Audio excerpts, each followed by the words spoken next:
ಯಾರಿಗಾಗಿ ಪ್ರೀತಿಸುತ್ತೀವೋ ಅವರೇ ನಮ್ಮೂರು.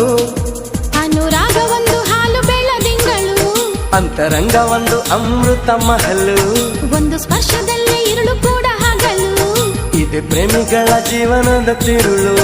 ಒಂದು ಕೋಟಿ ಜನ್ಮ ಬಂದರೂ ನಾನೇ ನಿಂಗೆ ಅಂಕಿತ.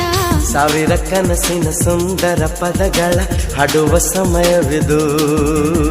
ಮೆಚ್ಚಿದ ಮನಸ್ಸಿನ ಪ್ರೀತಿಯ ಕದಗಳ ತೆರೆಯೋ ಹೃದಯವಿದು.